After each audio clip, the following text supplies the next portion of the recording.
Good. Hi, everyone. Good morning. Good morning, Susan. Oh, we're so glad you made it. How are you? I'm good. I know it's been like a way long time. Oh, I remember you very much. Welcome again. Thank you. Good morning, Kathy and Mary. Diana. Good morning, Rebecca. Hi, so nice to see you. So nice to Hi. see you as well. I'm Beverly. This is my husband, James. Hi, Beverly and husband James. Hi. And then also my admins, I don't know if they're up in the corner for you, but Tom and Truco right up here. Awesome. She got the Zoom meeting together, and we're just welcoming in some members. How are you?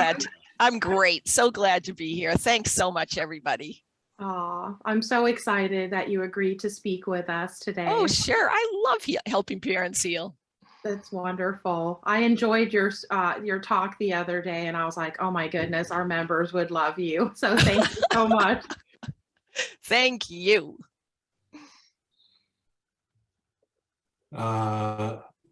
We probably have a couple of other people that are joining, but we can start anytime you like. I think Beverly, you were going to read the statement. Yes. I'll do a welcome, and James will read the disclosure for us, and then we can turn it over to Rebecca. Just wanted to say good morning to parents. I know everyone's kind of welcome. Hi, Sarah. Hi, Brigitte. I just wanted to thank you so much to our special guest, Rebecca Austill-Clausen, joining us. She's a wonderful lady that's filled with light, and I think she'll help us tremendously today. I'm really excited. She's an occupational therapist. She's also a Reiki master, and she is the author of Change Maker: How My Brother's Death Woke Up My Life. So I did get this as well. You certainly did. Thanks. Thank you. Okay, I'm going to read the mission statement quickly. Helping Parents Heal is a nonprofit organization dedicated to assisting bereaved parents to become shining light parents by providing support and resources to aid in the healing process.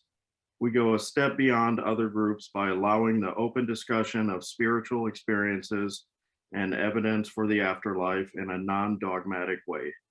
Affiliate groups welcome everyone regardless of religious or non-religious background and allow for open dialogue. Attendance today at the Helping Parents Heal meeting is voluntary, and we are here for the benefit of learning from and sharing with other parents whose child has passed away. It is understood that our discussions are intended to be confidential and not designed to replace traditional therapy or spiritual counseling. Helping Parents Heal offers a wide variety of speakers to allow parents to be informed about many possible ways to heal, to connect with their children, and to learn about the afterlife. The views expressed by our guests do not necessarily reflect those of Helping Parents Heal, and we ask that you take from their presentations whatever may benefit you personally. Thank you. Good morning. Good morning, Michelle. Good morning, Lori. Good morning, everybody. Good morning. Nice to see you. Thank you for joining us. We have our special guest, Rebecca Austill-Clausen, if you want to take it away. Thanks so much. I am absolutely honored and thrilled to be here. And first of all, my deepest sympathy for the reason that we're here. I am so very sorry that you've lost your child or children. So please know that I'm sending you lots and lots of love and support. What we're talking about today is how you can receive communication from your children that have passed on. And I've spoken a number of times to the National Helping Parents Heal group, and I'm in a variety of chapters, and I'm thrilled to talk with the San Francisco chapter. I love San Francisco. My husband and I are visiting all the national parks. Boston accent, just thought you might like to know. I love your accent. It reminds me of my dad's side of the family. They're all from the East Coast. New Hampshire area, so. New Hampshire. Yes, New Go- Hampshire. Go Red Sox. Go Red Sox. They did great last night. My husband was watching it. They got 2 like grand slams in the first 2 innings. So that was great. So go Red Sox. I'm not in Boston right now. I'm right outside of Philly in Chester County, about 40 minutes away, but you'll hear the accent because I've never lost it. Anyway, my husband and I are visiting all the national parks, and we were in Muir Woods a couple of years ago. It's not an official national park, but my gosh, for you all to live so close to Muir Woods is awesome. And if you haven't been there, I highly encourage you to go there because it is great. Anyway, you know, it's really very healing to be able to continue communicating with our children, our loved ones, our parents, our brothers, sisters, partners that have passed on. And I'm going to share what happened with me and how I learned how to do this, and then talk a lot about different techniques and ways that you all can do this too. And feel free anytime I'm chatting, because I can go on, just feel free to raise your hand, or if I don't see it, please, Beverly or, you know, whoever, just say, hey, the hand's up. And Beverly, again, thank you so very much for inviting me to speak today. I'm absolutely delighted. So We what are happened? honored. Oh, sorry. We're No, go very for it. honored that you're taking the time to speak with us, and I'm really excited about it. Thanks so much. Really, thank you everybody for being here and starting your Sunday with after death communication is possible for you. What happened with me happened over 25 years ago, and I was walking on the beach in Cape Cod, Massachusetts with my brother David. He was at that time about early 30s. He had come out that he was gay in his early 20s.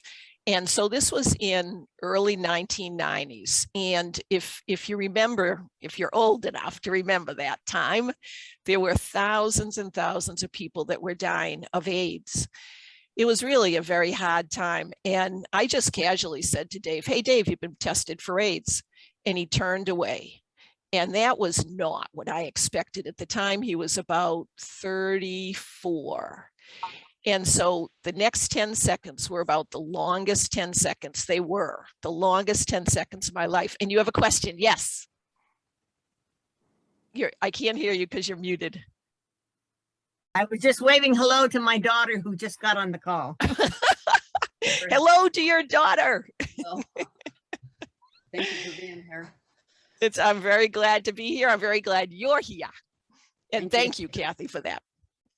So anyway, what happened was I had just asked my brother if he had been tested for AIDS, and he turned away. And the sun went below the clouds and got cold, and my heart started to beat faster. And I thought, what is he going to say? And he turned back and he said, Becky, I'm HIV positive. And I feel like a goof, but I didn't know what that was. And I said, David, I don't know what that is. And he said, it turns into AIDS. And at that point, every single person that got AIDS died. And my brother was 33 years old. I thought, how can this be happening? And I said, David,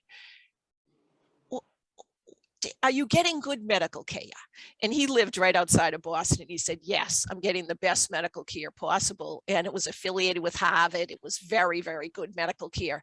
And I said, what can I do? And he said, you can please not tell anybody. And David and I was 4 years older than David, and I would do anything for him, and still do, actually. And I said, well, of course, I won't tell anyone. And it was an interesting time because when you're not allowed to share your grief, such as this with this beautiful group of helping parents heal, or your friends or your loved ones, when you can't share your grief, there's no support system. So I found myself somehow, now I know I was directed, but somehow I found myself at Barnes & Noble bookstore in Exton, Pennsylvania, which is about 10 minutes away from where I live. And I didn't know anything about the afterlife. I didn't know the word New Age. I didn't know holistic. I'm a science-based occupational therapist, but I found myself in the New Age section. And so I looked at it, and there were books on the afterlife. And I started to read. And it really was quite interesting because I'm a PK, a preacher's kid, so you would think that I would know something about the afterlife, but Dad and I never talked about what happens when we die. I just thought you die, you die. So some of these books I sent to my brother. So when he passed, he was aware that there was an opportunity that he may still be able to live, except we didn't know anybody that did this. I didn't even know the word mediums. So it was about 6 weeks after he passed. And I was riding my horse through a Christmas tree farm. And when there are unusual things like a Christmas tree farm or something seems out of place, it's a time for us to just sort of be extra aware that it could be a sign from our loved one. So I'm riding my horse through a Christmas tree farm, and that day I received the best present of my life. And it was 6 weeks after he passed. My heart is filled with grief. I couldn't feel anything except for grief. And you all know what that feels like. I'm so sorry. You know that. But it was a pretty day. David passed on October 1st, 10/1. And I always feel numbers are significant. 1 meaning new beginning, 0 being completion. So David passed on October 1st. This was middle of November. We had just had our first frost. It was lovely. The sun was sparkling and icicles were hanging from the trees and rainbows were around. And I opened my heart just a bit, because when our heart's so closed, we can't feel anything except for the grief. So my heart opened just a bit when I said, "Thank you, universe. Thank you, universe, for a beautiful day." I expressed gratitude, closed my eyes, and there was my brother. He was in human form, wearing a black and red plaid flannel shirt, dungarees, and sandals. I was not psychic. I was not spiritual. I'd never heard of anything like this, but it was real.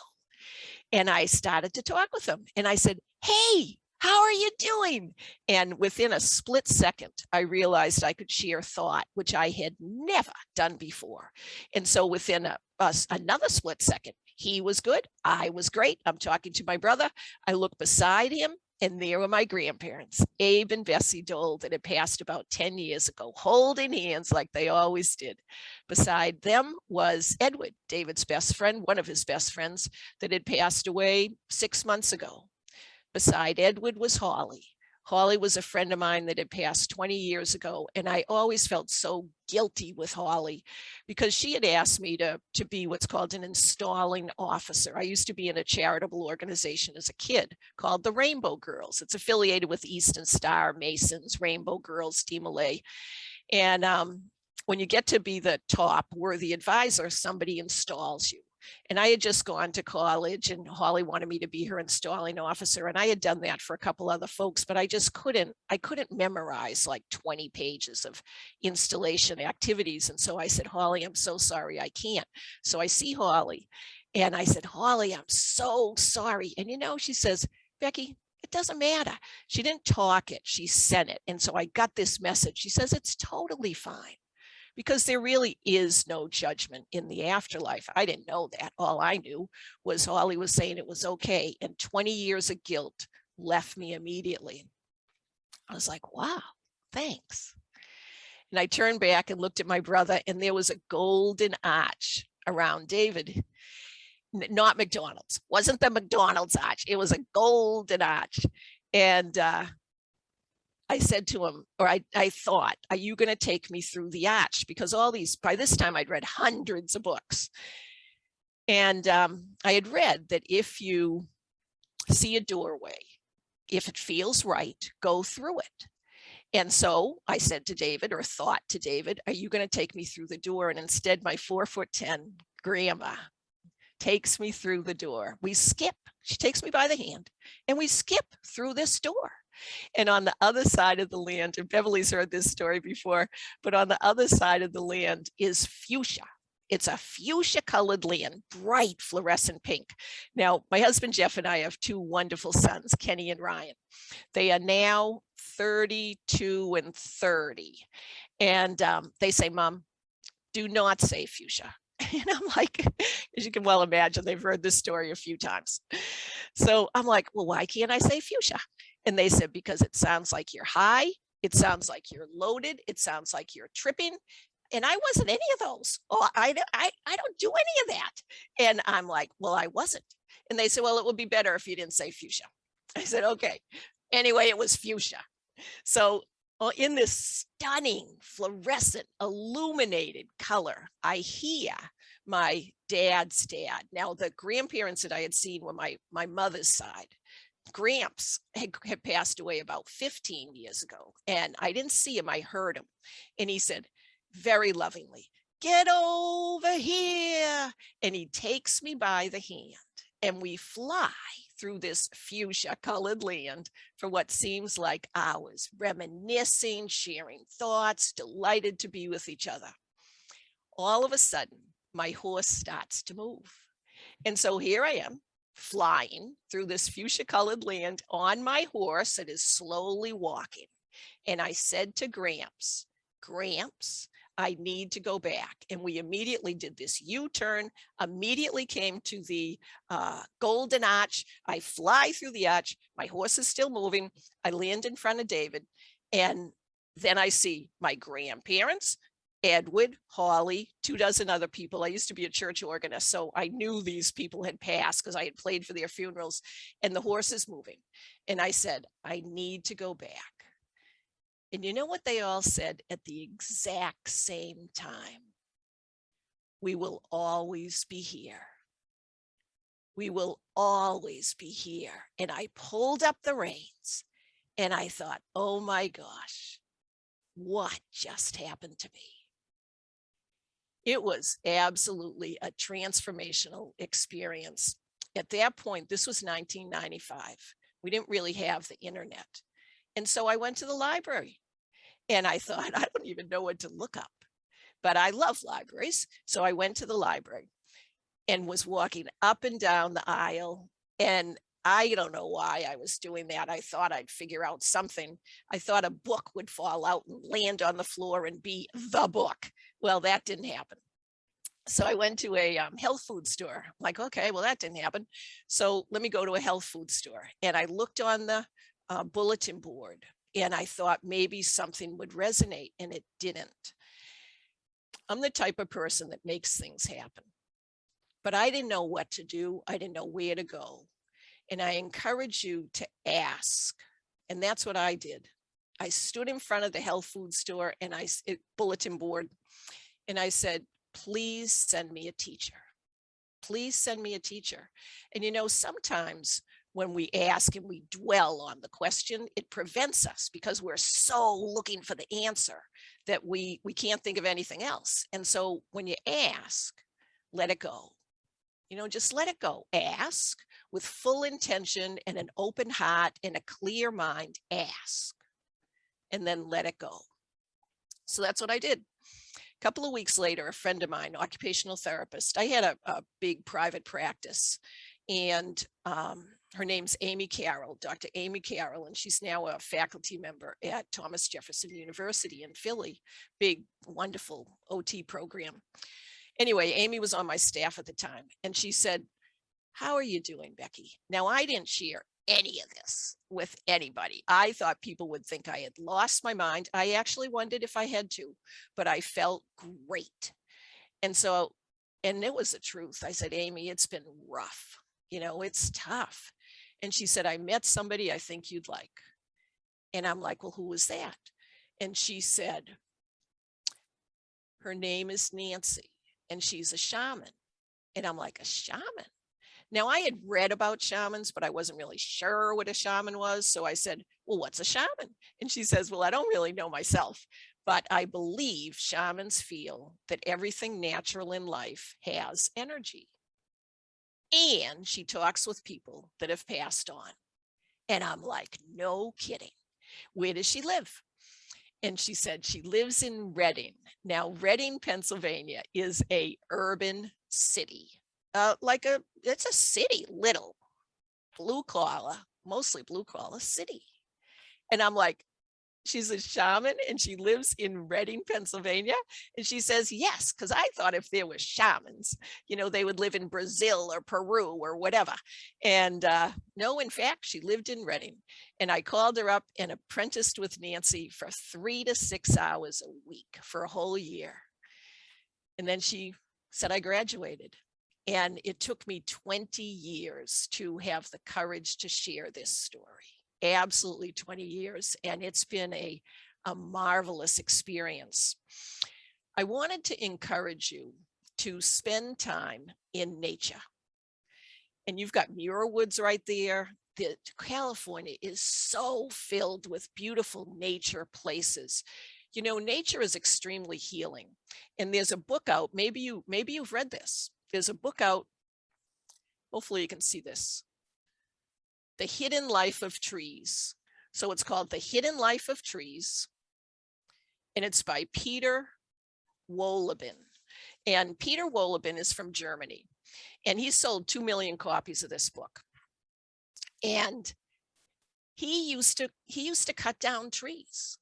And then he realized that trees were better if they were better managed and not necessarily indiscriminately cut down. And he was able to talk to his whole community. And now they have beautiful tree sanctuaries in his community.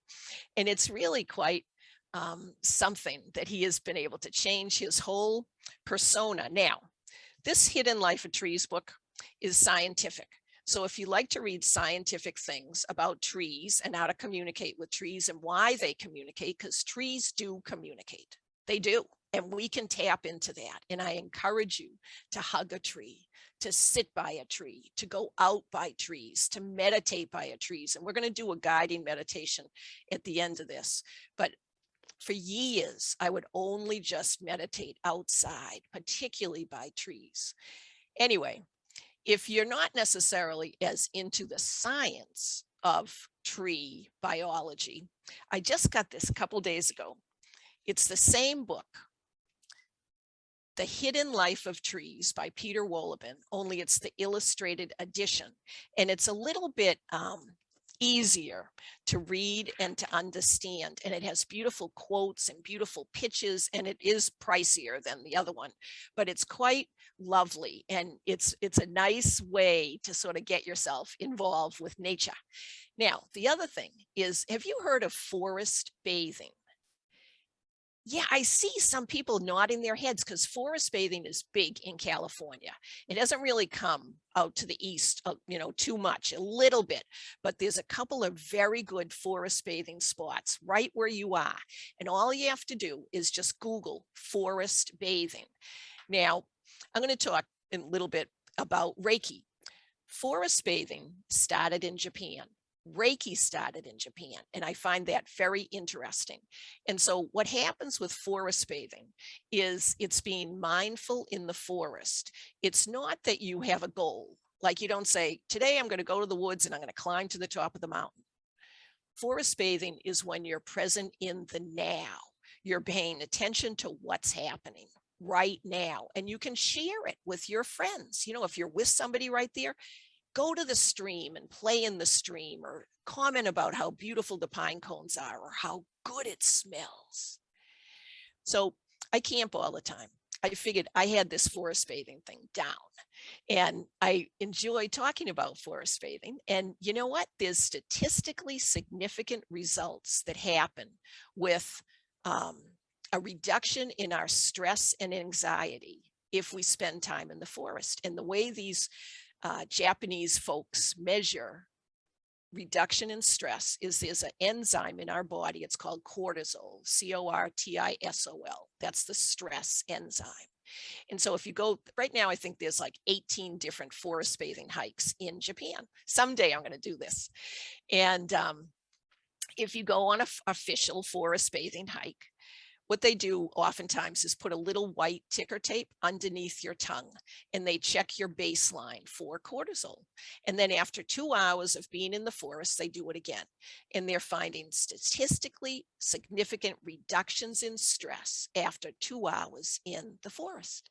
So you all have that right where you are, and you can go to the forest by yourself. You can do it with forest bathing guides or whatever. So a couple of years ago, I was camping with my family. We have wonderful camping expeditions, and we were in Cape Cod, and my sister Pam and I were going to Morning Dip. We always go to Morning Dip, and it was just us, and it was sort of cold. And Pam said, well, I'm going to go. And actually, she was swimming to the memorial bench that we had made for, or set up for my brother. And we had seen that already that season. But I'm like, well, it's really cold. I hate being cold. And so I said, well, you know what? Let me see if I can figure out this forest bathing thing. I figured I had it, but I wasn't really sure. So Pam went and I had about 40 minutes. And so I just walked maybe 20 feet, very mindfully, very present in the moment, breathing nice and slowly and gently. And I looked to the right, and there was a beautiful flock of butterflies, white butterflies. And I spent, gosh, a good 10, 12 minutes just floating with these butterflies. I would have missed them if I had just walked to the bench. And I looked on the ground, and there's an anthill. And I used to play with ants a lot when I was a kid, and I hadn't really looked at ants in a long time. So I'm looking at these ants and watching them bring things into the little hut that they had and out and all of that. It was really quite something, quite a community. And I looked to the water, and there was a beautiful bird flying over the water. That is forest bathing, when you're being present in the moment. When you see signs and symbols that remind you of your loved one, if you see something and something pops in your head and it says, you know, whoever the name of your child is, it just pops in your head, believe it. Believe it. That's the bottom line of this whole thing, is believe it's a message from your loved one. And your mind's going to say, that's not really there. That's not really her. That's not really him. But let the mind go. Send love. Send love. And say thank you. Thank you. And use your loved one's name. Believe it. A lot of our loved ones use animals that are behaving a little bit differently. And when an animal comes very close to you, or hops on your shoulder, or sings a song that immediately reminds you of your loved one, again, say thank you, I love you, and listen and be present. So I wanted to share that about a week after my brother passed, you know, it was a very sad time. And he lived with a woman. He lived with Lorene. And Lorene calls me up and she says, hey, Beck, I have a story I wanted to share with you. Do you have a minute? And of course I had a minute, and more than a minute. And she said, I want to tell you what happened with me. Every day she would wake up at 7 o'clock, every single day. And she went into the bathroom. She had the same routine.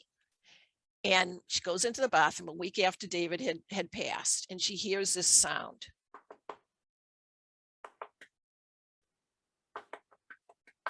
Hopefully you could hear that. And it was a knock. She was hearing a knock. And she thought, now what is that knock? And she looked under her claw-tooth bathtub and it wasn't there. And she opened up the cabinets under the sink and it wasn't there. And her dog was a Bichon, those little beautiful white dogs, fluffy dogs, Bichon dog, going nuts. And running around. And she kept hearing, you know, this knock. And she looked up at the skylight and it was a black raven. Maybe it was a black crow, but it was big. So it looked like a black raven. And she went to get a broom and she says, get away, get away. And then she went on with the rest of her day. The next morning, she wakes up 7 o'clock in the morning, goes into the bathroom, and hears the sound again.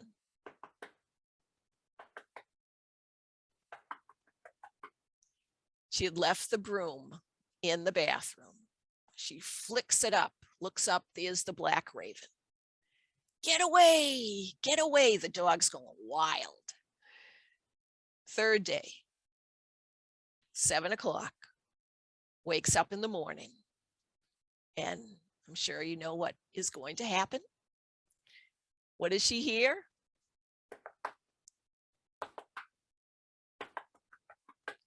And she looks up, Black Raven again. And she says, David, I know it's you. I love you. I miss you. And you're scaring the dog. Please don't come back anymore. And the raven never came back. It had never been there before. It had never come back again. And our dogs, our pets are very, very receptive to communication with our loved ones. Like if you're ever in a room and your dog or your pet or your cat starts to have like unusual behaviors, or, you know, sits up or looks at the door or looks at a light or looks at the window, that could be a sign that your loved one's there. And you can learn how to tap into that. The first time I went on a shamanic journey, and we're going to do a form of a shamanic journey today. First time I went on one was with Nancy, very first session. And she said, Becky, we're going to do a journey where I'm going to have a bird bring you to another realm. And the bird that came was a big black bird, and it was a raven. And it took me, honest to Pete, I feel like a goofball, but it took me at least 15 years to realize that the raven that came, the symbol that came, which was a raven, was David. I'm like, gosh, Becky, how could you be so thick? But you know, sometimes we just don't recognize these common symbols that our loved ones use. Let's see. Oh, yes. Wanted to tell you another story about, hold on. I just want to make sure I did my raven stories. Oh, yes. So the other, because our loved ones will use the same symbol oftentimes, especially if we get it. So my husband and I, Jeff, we were visiting Mount Shasta, and it was a whole curious way that we got to Mount Shasta, which I love Mount Shasta. So we're in Mount Shasta. It was a couple of years ago, and we wanted to go visit some lake on the top of one of the area mountains. And it was a couple of years ago. It was when it was very snowy. Lynn, you probably remember it because it was right out where you were. And it was like in June and there was still snow. So we go up to this lake because we wanted to have a beautiful time and look at the water and all that. Well, of course it snowed over. And I'm like, oh yeah, we forgot it was snowing. So we go down, it was a 2-mile ride around the mountain, and it was a curlicue ride. And so we start driving down the mountain, and a raven came. And at that point, I was pretty well aware that if a raven comes and it acts unusual and it feels, and my brain is saying, hey, this is David, it's David. So this raven was 8 feet at the most in front of our car. And we have a pickup truck because we have a 5th wheel RV. So it was right there and we could see it. And it led us down the mountain. And every like quarter mile, it would turn around and look at us. And so I immediately tapped into the energy and said to my husband, hey, this is David. Well, it did that at least 6 times. We're going down this 2-mile mountain. And so the raven kept turning around and it would lead us around. And at one point we went around a curve and it left. And I thought, oh, Dave, I'm so sorry. I was loving being with you. And then it came back. We got to the very bottom of the gate. It turns around one more time and then it did leave. And of course I said, thank you so much, because to have that continuing relationship with our loved ones is absolutely fantastic. A couple of weeks later, we were someplace, I don't know where we were, and my husband looks up at the sky, and I had said to him, hey, Dave's around. And he saw this raven, or a big black bird, doing, he calls it, wasn't somersaults, he said it's corkscrew. It was doing a corkscrew in the air. And I mean, I've never seen a raven do a corkscrew in the air. And so again, you say, thank you so very much. One of the ways that we can learn how to tap into the energy of our loved ones, we can tap into, like I said, I just checked the energy of the raven and it was my brother. One of the ways you can learn how to do that is Reiki. And I don't know if, have you done Reiki? Are you familiar with Reiki? Anybody? Some people. Okay, great. Some people have. Okay, cool. So Nancy used Reiki with me. That was my first shamanic teacher. And that year, that first year, I I learned Reiki, and I learned it from an occupational therapist because I knew I was getting a little far out. This is 1996. We didn't talk about this a lot. We didn't talk about it hardly at all. And I learned it from an OT, and I thought, okay, if an occupational therapist is going to teach Reiki, then it's going to be all right. So I learned Reiki, and I've been teaching it for about 15 years, and I teach it primarily to medical professionals. It's been really, really well received. And the way I teach it is in one day. And so you can learn Reiki in one day. And you think, now really, how can you do that? And I questioned it myself. I'm like, how can something so profound be learned in one day? But the concept is that we all have energy. We all have energy that we can tap into. And if you think about an EEG, an electroencephalogram. So if you're going to have an EEG, it measures the beat of the heart. That's what an EEG is. What is that? What is the beat of the heart? It's energy. That's what we're doing. Scientifically, we're measuring the energy of the heart. If you have an MRI, a magnetic resonance image, so you broke your arm or something like that, and you go have an MRI, it's measuring the health and the disease of the tissue. It's measuring energy. If, actually, I just said the wrong word. An EEG is electroencephalogram, which is the energy of the brain. An EKG, electrocardiogram, measures the energy of the heart. Sorry, I screwed that up. But the same thing with the brain, with the heart, with the MRI, it is measuring energy. And so that's what happens with Reiki level 1. You get your energy activated. And then the way I teach it is that you learn from at least 3 different people. We use on Zoom during COVID, I had all these Reiki sessions, figured out, and I was going to be teaching at all these universities across the country, and everything's canceled. And I thought, my gosh, I wonder if this can be done online. And I'd had a number of people come to my in-person Reiki trainings that said, I've had online Reiki, but it didn't work. And so I'm here. So I thought, oh my gosh, how can I make sure that this is going to work? And so what happens is that we use breakout rooms. With Zoom, how you can have breakout rooms where it's smaller group conversations. We have 3 breakout rooms where you have one person that you're with. So it's just one person. Like there's a lot of partners here, and you wouldn't be with your partner. Zoom does an automatic distribution of people in the class. So hardly ever are you with your partner. So your partner would send Reiki to you, and then you would talk about it. And then you would send Reiki to your partner, and then you would talk about it. And then you come back as a big group, just like we are here. And then you talk about it. And when we talk as a community, as a group, it provides validation. And so you listen to the experiences that people have. And then we change partners. And we do this 3 times so that at the end of the day, you've experienced, first you learn self-Reiki. So you've experienced your own Reiki, your Reiki energy is activated. You activate your energy, you learn how to do self-Reiki, and then you give Reiki to 3 other people. And that is how you can tune into energy from others. Reiki level 2, which is I usually offer it the next day. To me, that's the best way to learn this, because Reiki level 2, you learn why and how it works. So when you learn why and how it works, our mind can relax a bit. We think, okay, what is this we're learning? But our mind can relax because we learn why. This is why it works. And we do the 3 more individual sessions where you give and receive Reiki to just one other person in this breakout room. So I was doing this, training people at Duquesne University, and it was the occupational therapy department. And within one weekend, 70 people were trained in Reiki. First day was 40 people, second day was 30 people, and it was Reiki level 1. It was just the 1-day Reiki level program, 2017.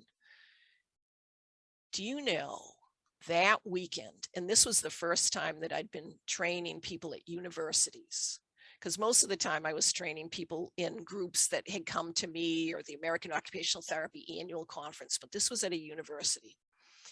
20% of the people that were trained in Reiki had an after-death communication experience, 20%.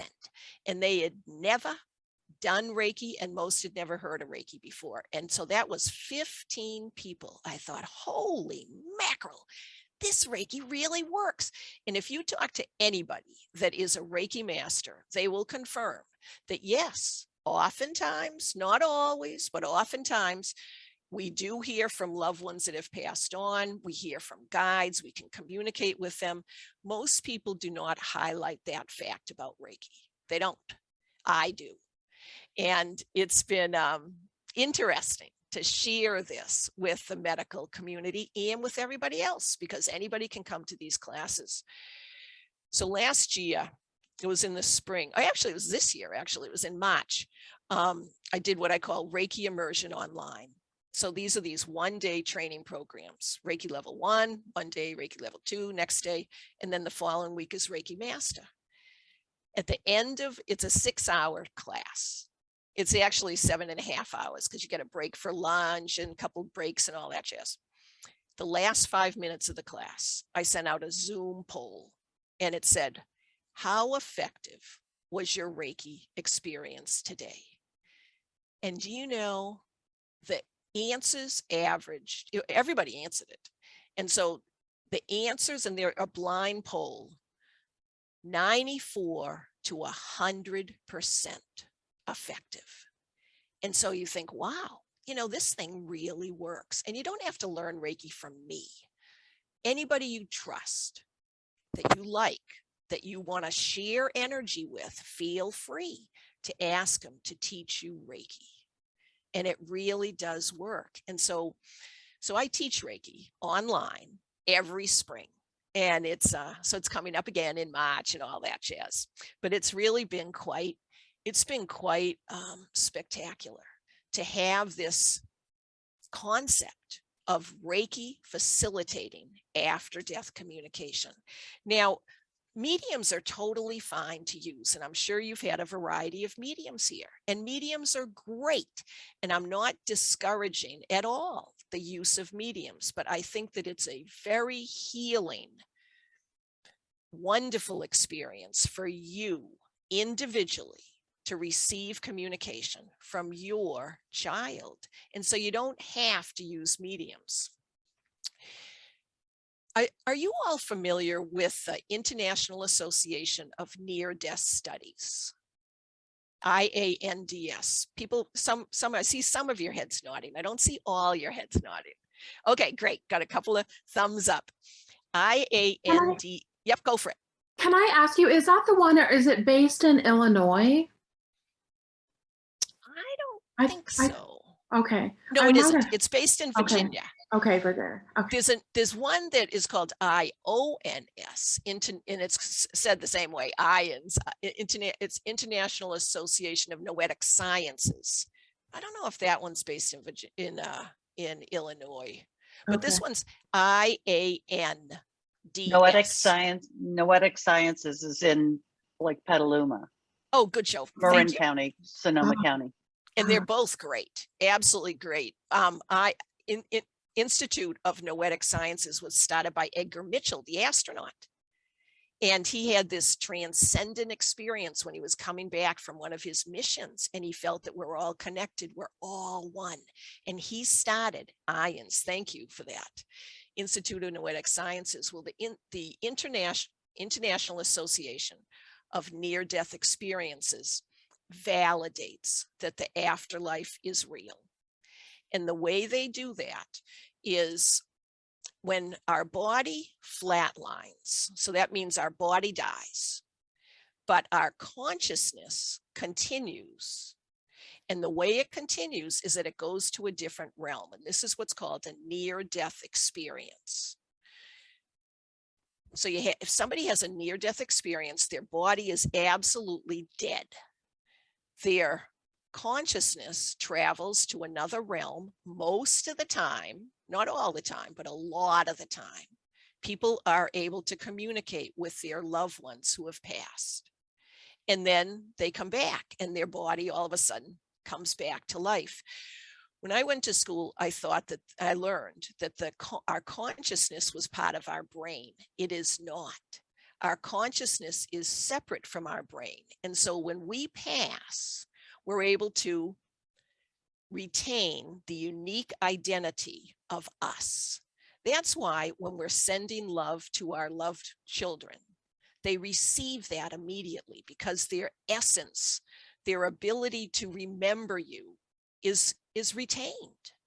The body dies, body does die, but the essence, the consciousness continues. And so there's this book, just came out this year. It's called After. Hopefully you can see that. After, by Dr. Bruce Grayson. And Dr. Bruce Grayson, MD, is one of the, if not the most foremost researchers in near-death experiences. So this came out, I think, April or May of this year. And so I picked it up. I thought it was going to be dry reading. It is not. And he goes through 40 years of explaining about near-death experiences. And the way he starts the book is really quite masterful. He was a psychiatrist, is a psychiatrist, and he was a resident. And so he was getting ready to do a night shift. And so he's doing this night shift, and he was at dinner and he spilled something on his tie. And that night there was a girl that came in, and she had done I think it's a drug overdose. So she had a drug overdose, and she was really sort of out of her mind and would not be responsive to a psychiatric evaluation. So Bruce ended up talking to her friend. The next morning, he goes in to her room in the hospital, introduces himself, and he says, "Hello, I'm Dr. Bruce Grayson." And she says, "Yes, I've already met you." And he had not met her. And he said, "Well, what do you mean?" And she says, "I know you have a spot of spaghetti on your tie. And yesterday, that night when he was having dinner, he had spilled something on his tie, and he covered it up with a white lab coat." And so he thought, how did you know that? And it caused him to do this whole study of near-death experiences. And he has done over 1,100 research surveys for people that have had near-death experiences. And he finds a tremendous commonality in love. Love is the main principle of people that have had near-death experiences, and people that have had these near-death experiences are changed. And it's very similar to people that have had a spiritual transformative experience. That's what happened with me. I had an STE, a spiritual transformative experience, when I saw my brother after he passed, and continue to this day to communicate with my brother and all sorts of folks. There's a distinct relationship between people that have had an NDE, a near-death experience, and an STE, a spiritual transformative experience. There's another group that has 4,900 surveys and statistical analysis of people that have had near-death experiences, and it's a website, and it's called Near-Death Experience Research Foundation, NDERF, Near-Death Experience Research Foundation.org. They have 4,900 relevant surveys of people that have had near-death experiences, and the commonalities are incredible. And again, a major premise of people that have passed on is love, which is so wonderful. That's why I say, share your love. It'll be received immediately.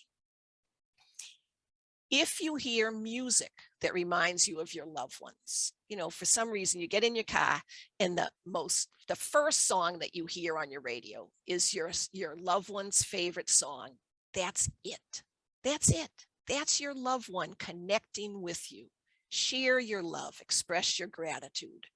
If you turn on the TV and you see a TV station as soon as you turn it on that's your child's favorite, They're communicating with you. I haven't figured out how they do this, but somehow they're able to very easily finagle the lights and the electricity and all of that.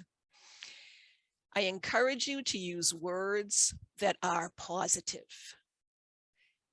A lot of times we judge ourselves. It's unnecessary.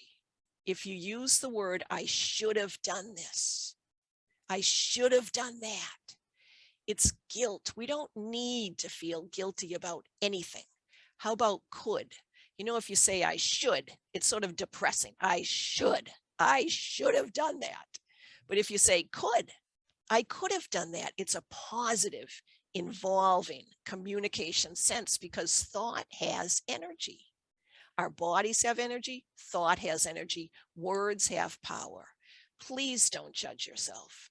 You know, if you think you might have been able to prevent your child from passing or whatever, for some reason your child passed. But when we feel judgment, it limits our ability to share our love freely. There's no need to judge. People who have passed do not judge us. You think, well, how can that be?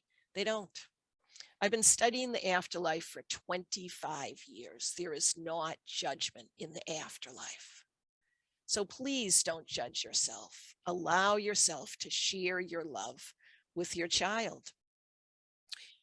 This Tuesday, I'm teaching a course called After Death Communication, and it's a 7-week course. And I appreciate, Beverly, you having me talk to your group a couple of days before this course. It's 7 weeks of going through a proven process of communicating with your loved ones. And I gave you a smattering of some of the things that we talk about here, but we spend an entire session looking at activities, suggestions, recommendations, resources, books that can help you. And we also do meditation, which we're going to do in a couple of minutes. We'll do a guided meditation where we're going to send love to your child or to whoever you like. We do a guided meditation every week that you can download and listen to them forever if you like. The thing that happens with this After Death Communication course is a wonderful community forms, a community like we're having right here. And it's so supportive to be able to share your thoughts, your concerns, your questions, what works, what doesn't work with other like-minded souls. So you can get this course. You can register for the course. Let's see, how's it go? It's my name. No, I'm sorry, my name's so long. But it is my name, Rebecca Austill-Clausen. So it's RebeccaAustill-Clausen.com/after-death. And that was on your invitation. So thank you, Beverly, for putting that in there. If for some reason the cost is too much, and what it costs is $297. If that's too much, we have a scholarship going on right now.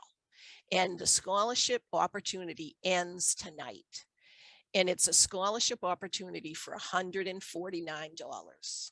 You can pay it $50 a month. If you really feel you need a scholarship, it's just a couple of questions. Email me, like immediately if you can, email me and say, hey, send me the scholarship form. And because it closes, the scholarship form closes tonight at 9 p.m. your time. Closes at midnight tonight. And tomorrow I'm going to send out the acceptance letters and such. And then the course again starts Tuesday. And so it starts Tuesday. It meets every Tuesday at 11 to 12:30 Pacific Coast time. So that's a thought. So you have that as a thought. Beverly so nicely showed you my book, Changemaker. You know, when it took, yep, there you are. Thanks, Beverly. Very nice. That book, I thought I'd be professionally ostracized, and I sold my business in order to share this journey, because by the time I found the courage to share, to come out of the closet and share what happened to me, I'd had this business for 32 years and I started it myself. I ended up with hundreds of therapists, thousands of clients. And I thought, oh my gosh, I do not want to put my therapist, my staff at risk by having somebody say, You work with someone who talks to dead people. I'm not sure that's for me. And so I didn't want to put all these people at risk. And so I sold my business to my chief financial officer, specifically so that I could share this journey that we all can communicate with our loved ones that have passed on. And so what Changemaker does is it talks about the first year after my brother David passed, and every chapter is a month. And at the end of every chapter is what's called an illumination. And those are suggestions, activities, resources, ways that you can replicate what happened. It was an incredible first year. It has a great ending.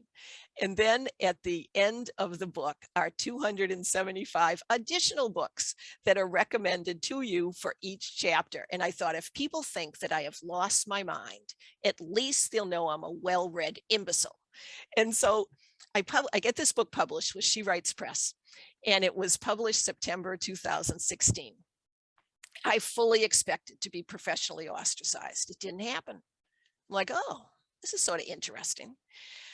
I'm in the whole rainforest. Now, you all are pretty close to the whole rainforest, and I hope you've been there. It's in Washington. It's 4 hours northwest of Seattle. So we're in my husband and I are in the whole rainforest, and I'm looking at an email, and it says, congratulations, Changemaker has just won 3 National Book Awards. Can you please come to the Book Expo of America and pick them up? And I thought, whoa, this is awesome. Afterlife communication is hitting the mainstream. I mean, it's already hit, but I was quite thrilled to be able to go to New York City and pick up my illustrator, and we had our few moments of fame. So I encourage you to use that as a resource if you like as well. At this point, we can do a guided meditation if you like, and then I'm open for questions. Does that sound okay? Is that okay with everybody? Okay, great. You've been very, very wonderful, and thank you for listening, and thank you for paying attention. Now let's do this guided meditation. I encourage you to get comfortable.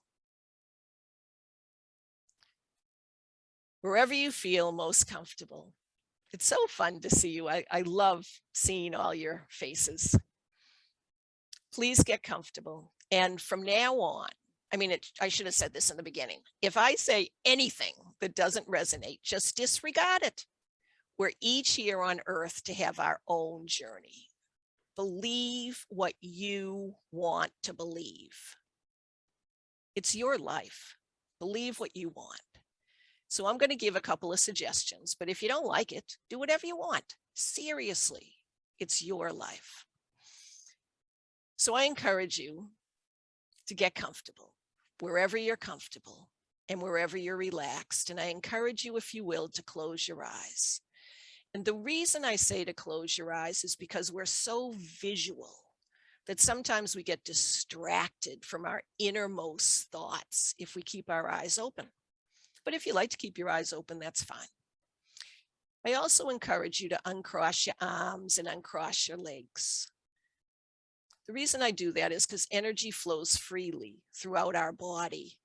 And sometimes if we have our arms and legs crossed, it gets a little crossed. But if you're used to meditating or you're used to relaxing with your arms and legs crossed, totally fine. So ideally, you have your eyes closed, your arms and your legs uncrossed. And start breathing nice and slowly. Take a very deep breath in. Breathe in peace. Breathe in peace for the environment, peace for the world. And release any type of nervousness that you may have. And keep breathing nice and slowly and nice and deeply. Breathe in harmony. Breathe in harmony for our souls. Breathe in harmony for the world. And let go of any type of stress or strain that you may feel. Now breathe in love. Breathe in love. Love for your child that's on the other side. Breathe in love for your family. Breathe in love for the world. Allow yourself to send love to yourself. Please give yourself love. Keep breathing nice and slowly and nice and deeply. Let go of anything that's in your mind that is detracting from sharing your love with yourself, with your family, your friends, your community, and especially with your love child living on the other side or your loved ones.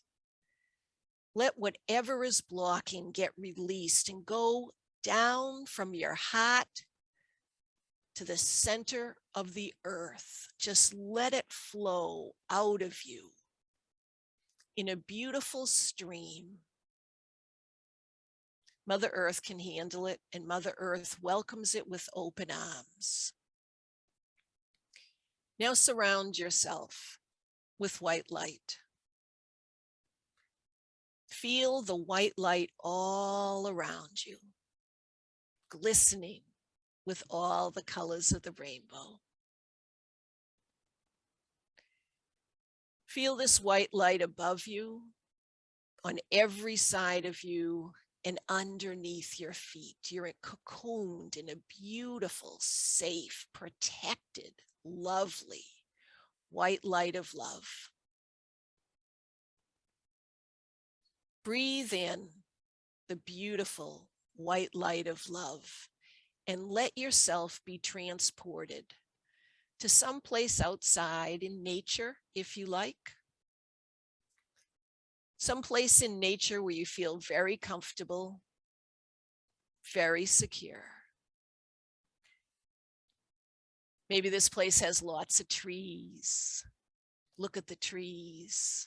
Feel their energy.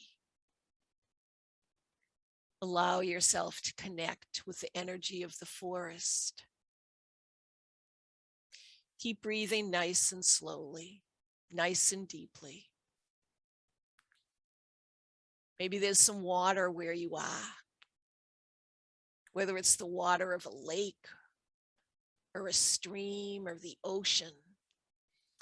Feel the cleansing water that rushes around you and through you in beautiful, warm, sparkling energy. Allow yourself to feel the cleansing where you are. And look around. Look around where you are in the woods. Look around and feel the energy and send love. Send love to your child. Send love to your child living beyond. Send it freely on a beautiful rainbow of energy going from your heart to the heart of your child. Feel that connection. The connection between you and your loved one, your beautiful child. They're receiving it. You may not see your child, but you can feel it. Feel that energy, send that energy. Let go of your mind. Feel it with your heart. Share your love. And share your gratitude. Thank you. Thank you for being here, you say. Thank you for receiving my love. Thank you for being in my life. Thank you for being my child. I will always love you. Feel my love. Receive my love. Know you are loved. Thank you for being in my life. Allow your heart to open and receive the synchronistic love that you're sharing and receiving.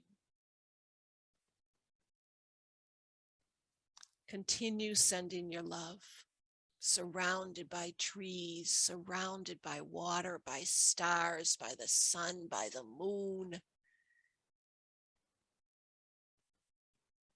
Send your love and receive it back. Feel it in your heart. You may want to put your hand up to your heart and feel that presence. Feel the love.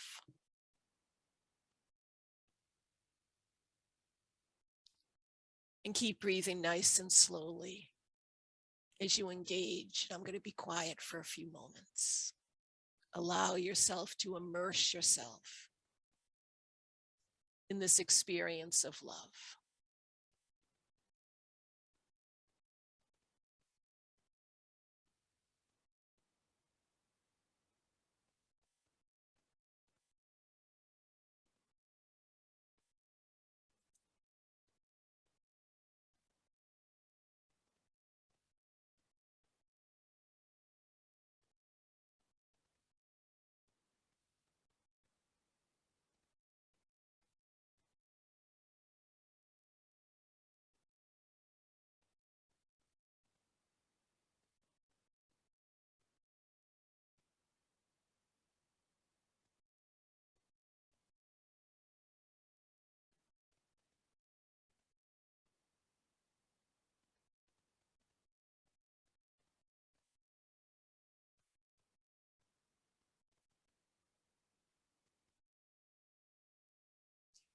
Express your thanks.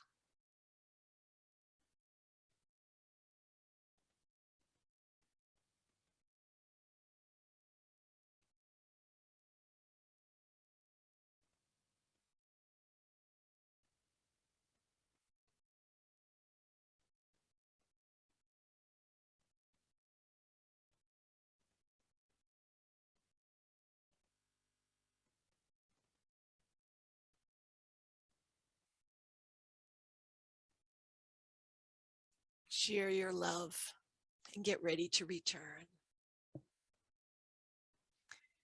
Keep your eyes closed.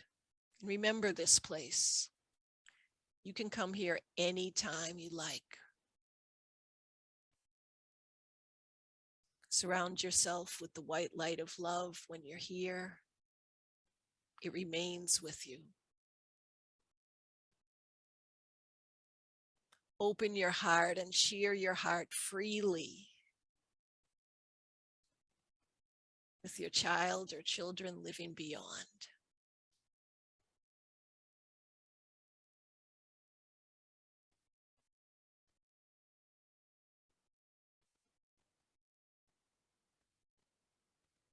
Thank you. Thank you. Keep your eyes closed and we're going to come on back. Keep breathing nice and slowly and come on back nice and slowly. Sending your love again and again. And know that you will always be able to share your love, always. With your eyes closed, give yourself a big hug, big, beautiful hug of love, camaraderie, friendship, parental care. And with what I call soft eyes, instead of popping your eyes open when you're ready, keep breathing nice and slowly and take your time. But when you're ready, slowly open your eyes. Slowly open your eyes and come on back.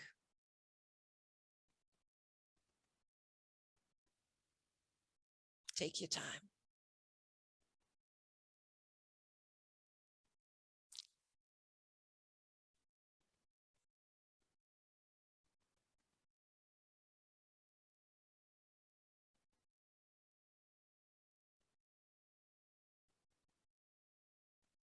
If you have a glass of water, it's good to drink water.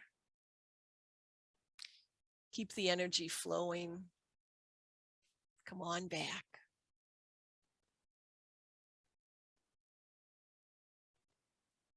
Come on back.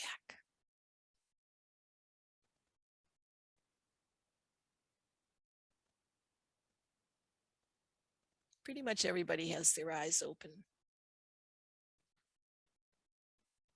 Here we go. Take your time and feel free to share anything you like. Feel free to ask me any question.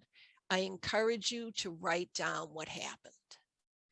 Put the day and the date and the year and write down. The more records you have of your experiences, the easier it is for our mind to remember that you can communicate with your child from the other side. Our mind will say, no, that didn't happen. And you look at what you've written before and you say, yes, it did. And yes, it does. And yes, I can do this again. Does anyone want to share anything? I just looked at the time and it's 11:11. Oh my gosh, 11:11. Thank you for, now check that out. New beginnings 4 times, 4's family.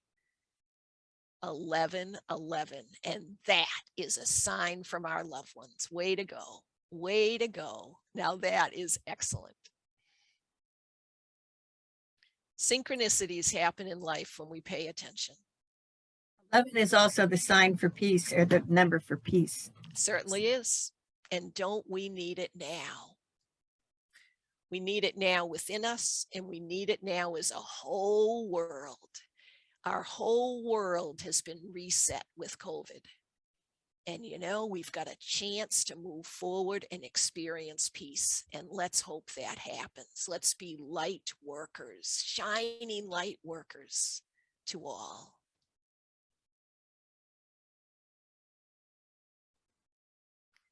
Come on, let's keep sharing. Let's keep talking. Yes, go for it. I wanted to say that Mason, when he was here on Earth, 11 was his favorite number. And there's a lot of synchronicities to that. You know, I would see 11. I just kind of had an awakening before he was diagnosed. And I just kept seeing 11:11 on the clock, you know, so much of a pattern that I was Googling, what does it mean? Because I didn't know. And, you know, and it's just an important number. And I just think that it's, you know, love from our guides, and just like that our path is where it should be, you know, and that we have our souls in the afterlife that are looking after us. We're on the right track, I think. But I wanted to say, when I heard you speak before, one of the things that I really loved, you know, that we are just energy, and, you know, our intention, you know, setting the intention, asking for things, being grateful and thanking and acknowledging when we feel that we're with our child, we see our child. I think it's so important. And I also, I love the story that you said before. I think when you were doing Reiki, and I think the students that you were teaching, just at whatever moment, they were sending love and energy out, and then somebody else had called at that precise time. And I think, you know, something that seems so simple but could mean so much, like when you're thinking of someone and you just are like, I'm just sending good love and thoughts, you know, it could be for someone that we care about here on Earth, or just at any time, you know, like after hearing that, I just sometimes, just if I think about Mason and I think, I just love you so much, and you just put it out there, you just know that, you know, the ties and the love connection that we have, that hopefully they're receiving it and knowing, you know, that we're acknowledging them, loving them. Beverly, that was so beautiful. Yes. And so it's not a hopefully they are receiving it. They are receiving it. And so just think that, as you said, intention is everything. We don't have to doubt, because it's our mind that gets in our way. Mm. You know, it's our heart that connects us. Mhm. That was said so beautifully. Wow. Its energy is fantastic. And that's what we're doing when we're sending love. We're sending energy. And I'll never forget, it was at Duquesne University. That was quite the weekend when that happened, when 15 people had never had any experience with Reiki, yet they talked about communicating with their loved ones. I remember somebody called me over and they said, "Hey, Becky, let me share what just happened." And this is Reiki level one day. And we were in person, we engage in one-on-one because you don't have to have breakout rooms. So it's the same type of concept. And this woman was giving Reiki to her partner who she'd never met. And she was a little bit below the stomach. And she kept, you learn with Reiki to trust yourself, to trust your instincts. And this girl, she was an OT student, kept going back to the stomach. And for some reason, she kept sending all this energy to the stomach. And so when she was sharing this with her partner, she said, "For some reason, I'm sending you a lot of energy to your stomach." And the partner, who'd never met her before, looked at her and said, "I just found out I'm pregnant." And so you think, holy mackerel, in one, like this is like after 3.5 hours. This girl who'd never had Reiki before, either one, was able to feel her partner's pregnancy. And so, of course, we shared this with the whole group and everybody cheered. And I mean, it is incredible. And so there's really nothing that stops us. There's nothing that stops us from sending energy to send love to our loved ones on the other side. It's felt immediately. That was great, Beverly. Thanks. And 1-1. Now, isn't that the coolest thing? Another sign from your son. Who else? So Rebecca, I've been trying to practice meditation lately, and it's super helpful. It helps you sort of calm and be in the moment and be more aware.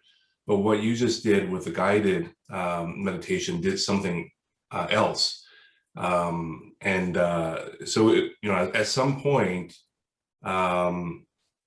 it was really interesting. I just started kind of traveling, right, into places where I haven't been before, nature, and that visualization sort of exercise, I thought it was really kind of helpful. I ended up in a forest, in a stream, but I wasn't getting wet by the water because it felt like more of a stream of energy, and it was kind of filling me up. So that was what came through for me. So I thought that was a really helpful exercise. And while that happened, my daughter came and sat on my lap, and she was looking at me. She's like, "Why is Daddy sleeping?" And she was looking at you like, "Who is this lady?" So that was kind of it was nice.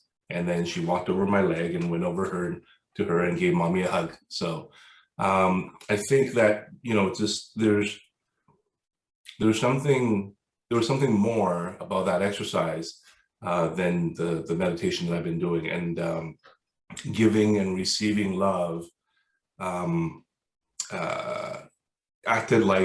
it felt like it acted like a beacon. And she was attracted to it and she showed up. So thanks for that. Oh my gosh, don't thank me, thank you. You're the one that did that. Thank yourself. That was fantastic. When you talk about your daughter, was this a daughter that's passed over? Yeah. Oh, far out. That is excellent. I am so thrilled.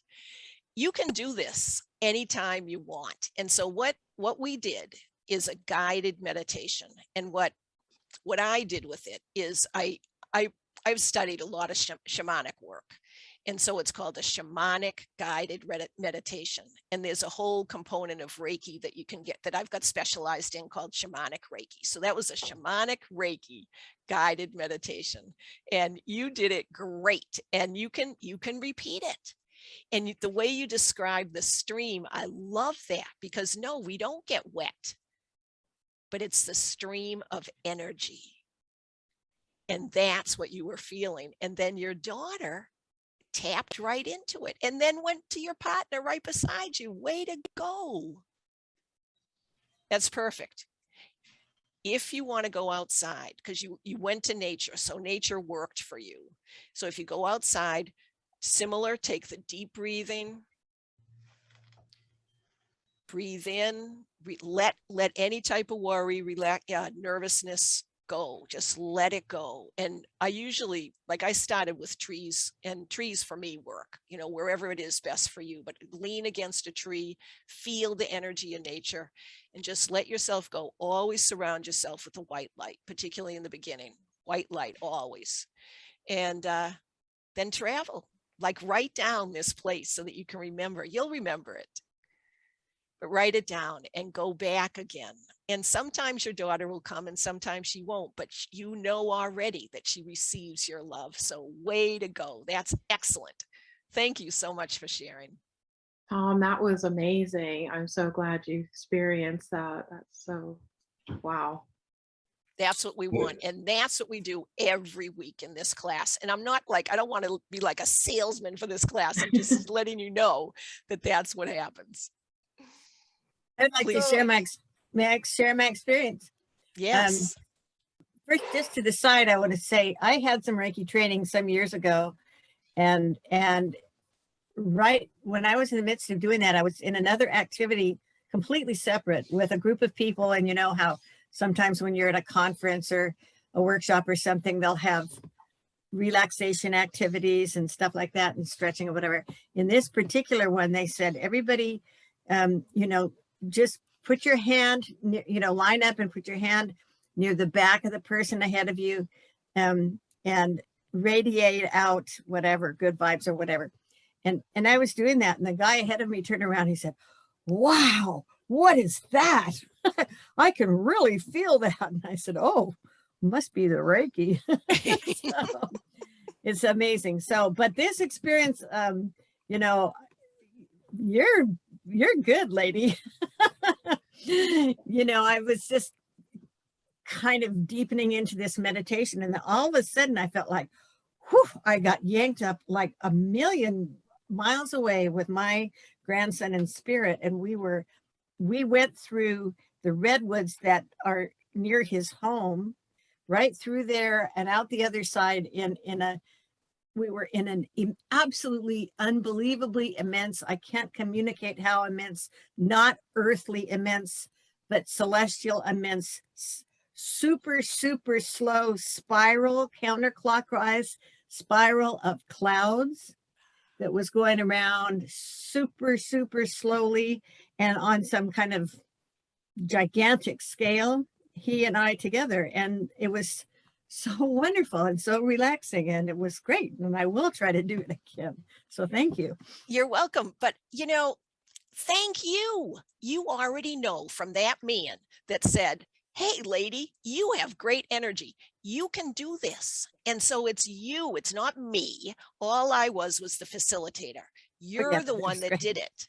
And so way to go, Kathy. That is excellent. Plus, I love your glasses. Oh, yeah, thanks. That was great.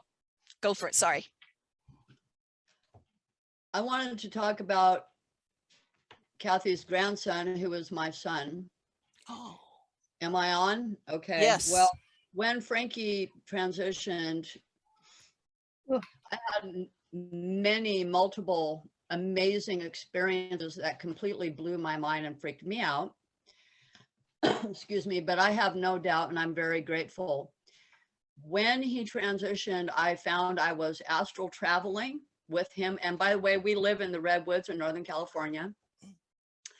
And we were flying over Southern California and Malibu, California, which I have nothing to do with. And looking at the city lights and the earthly humanity on Earth. And I had so many experiences and so rapid. I heard my grandfather speak in my ear. He'd been in spirit land for 22 years. He said, Grandpa George said, "We got him." And that floored me, and also gave me faith that my son is okay. It also led me to now acknowledge my ancestors every day. Every day I talk with them all. And another experience was, I am not a church going person, but I was brought, and Frankie he went straight up so fast. It was mind blowing. And I was brought to this place in the sky, way high up, and I was permitted through a tiny entrance. And there on the other side was vast souls and all this light. And right there was Frankie. And we held our hearts together for a long time. I had a whole bunch of other experiences, but I'm just going to let it go at that right now. Thank you. Melissa, that is beautiful. Way to go. Thank you. I encourage you to try not to get freaked out. And I don't think you were necessarily, because you shared it with such love, but sometimes some of this happens so fast to us that we do need to slow it down a little, but it's real. What you had was real, and we really do live forever. There's no time. There's no time. And that for years, I'm like, what do you mean there's no time? If we live forever, which is what we're talking about, we live forever. The only place there's time is on earth. When I had my private practice, I billed in 5-minute increments. So I am well aware of time. And I'm like, what do you mean there's no time? But think about it. If we're eternal beings, there is no time.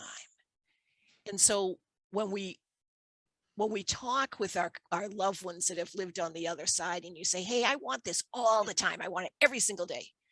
They don't have that same pressure because they're always here and we're always here. We're always here, not necessarily on earth, but we're always together. And you will always remain connected if you want with your loved ones that have passed. And so way to go, Melissa. That is fab. Way to go. I cry. Thank you. So, Rebecca, do you mind if we ask some questions? Oh, please. So I just wanted to sort of clarify the term communication, like the way that you're referring to communication.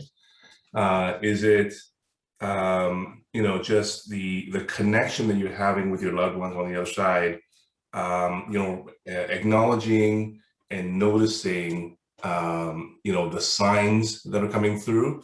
Or is it also sort of like a visual communication, like you can see them, or you can feel them and hear them? Or is it also sort of a two-way thing? You can actually have, a verbal conversation, or is it all of it?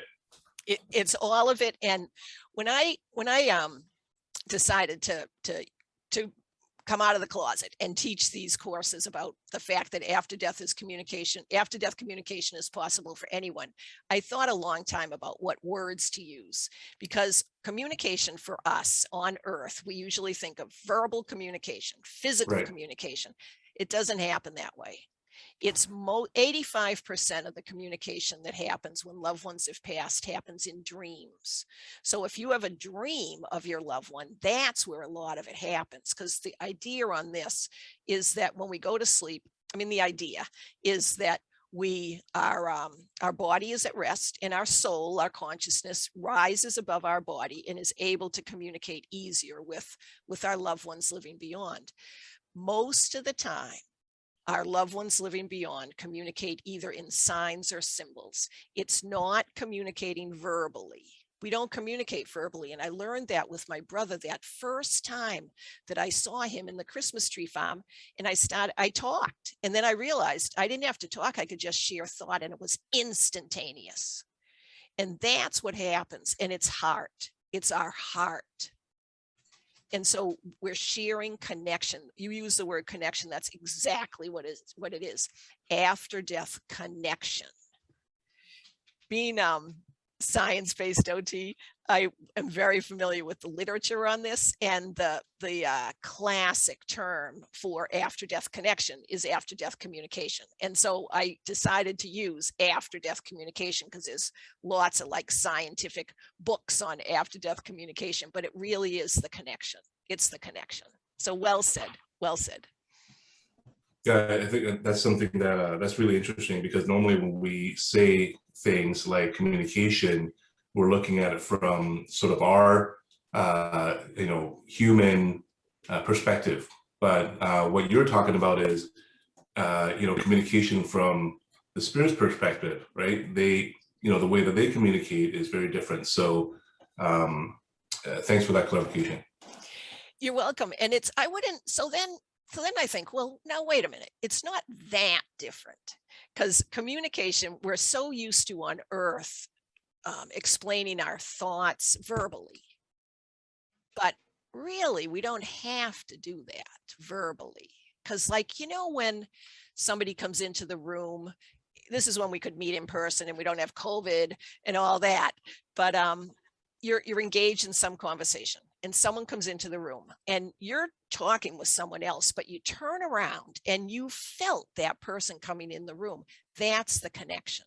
That's what we're feeling. We're feeling their aura. We're feeling their energy. Yes, Kathy, I'm glad you like that. But that's what we're feeling. But we're so technological, biomechanical on Earth that we forget this connection, particularly in the United States, because like Buddhism and Taoism and all of that, they've been doing this and know this for years. And so that is what we're learning, and that's what our loved ones living beyond teach us, that it's the connection. Well said. You're fun. I agree. I definitely agree. And also, the communication, it's not just one way. Like you said, sometimes you might have the telepathic communication, or it could be symbols, or it could just be, feeling, tingles, or you just know that their energy is near and you feel, because we are perceptive to that. I can feel Mason sometime, his presence, and it just gets my attention. I have tingles and I just know that he's around. But, I also have that connection with my husband, James. Sometimes when he would be working, how many times, like sometimes with a friend or a spouse or a partner, you go to call them and they're calling you at the same time. Like we do that so much, and it's so weird. He's like, you just did that again, or I just got in the car, I'm about to come home and call you. And, sometimes you call each other and it doesn't even ring. It's just there. So you have that connection, like you said, that, that's love, and just, I don't know, whatever sense that we have for our family members. For sure. Well said. And so instead of the word weird, I would encourage you to use the word curious or amazing, because it is amazing. You're getting ready to call someone and the phone rings and it's that person. You have connected with them energetically. There's in Reiki level 2, you learn long distance communication. And that's why Reiki online works. Because I thought a lot about this. I'm like, okay, is this really going to work online? And I want to just tell you, hopefully you don't mind me telling you just a little story about this. I was teaching Reiki level 2, and we had just practiced long distance communication. And this was in person. This is at the American Occupational Therapy annual conference. And I said to people, how was that? Does anybody have anything you'd like to share? And a woman in the front row raises her hand, and she said, before I came, I asked my daughter if I could send her Reiki, because now we're all talking about energy. And so you can share energy, but it's important to get the permission of the person you're sharing energy with. You always want to ask permission, whether they're alive, whether they're not alive, whether they're if I do a lot of work with hospice, a lot of people are in a coma, you can get permission. You ask. And if they can't respond, ask anyway, think it, wait for an answer. Most of the time you'll get no answer, or you'll get yes. Rarely do you get a no, but if you ever get a no, that's just say thank you, and do not send Reiki. But anyway, she had asked if she could, her daughter in real life, if she could send her Reiki. And so the daughter knew the mom was going to be sending her Reiki sometime within this 2-day period. She had no idea when it was. And so this woman says, I had asked my daughter if I could send her Reiki. 30 seconds, actually, I don't even know if it was 30 seconds, but 30 seconds at the most, after I sent her Reiki, long distance, with intention, like we we're talking about, with intention and love, my phone pinged, and it was my daughter. And she said, Mom, all of a sudden, I feel this humongous sense of love and peace and joy and well-being. Did you just send me Reiki? And the mom said, yes. And it was so awesome. That's such a validation that we can send energy and love long distance. And that's why I thought it would work on the internet, because the internet is like a long distance communicator, as long as you surround everything with love and intention. I just met this woman again, actually this March, because she became a Reiki master, and it was so fun. She says, hey, Beck, I'm the one that you talk about all the time with my daughter. And it really is very wonderful to know that we can share love and it will be received, whether it's on earth or in the afterlife. My friend Howard used to call that the cosmic telephone. He said, you know, Yes. he'd call me. He said, you called me on the cosmic telephone. What did you want? That's great, Kathy. That's absolutely great. Jung, swimming in the Jungian soup. Oh, yeah. Yeah. When I was in the 9th grade, oh, let's see if I can remember what this is.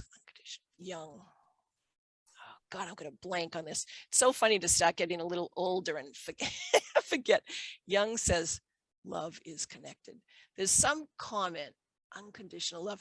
Young, I learned about Young in the 9th grade, and it was something about connectedness that really struck home to me. And I'm like, yes, this is what it is. You know, it's really quite lovely. Anyway, come on, let's have some more folks. We've heard from some of you. Go for it. Hi, Rebecca. Hello. Just to continue the conversation on energy. For myself personally,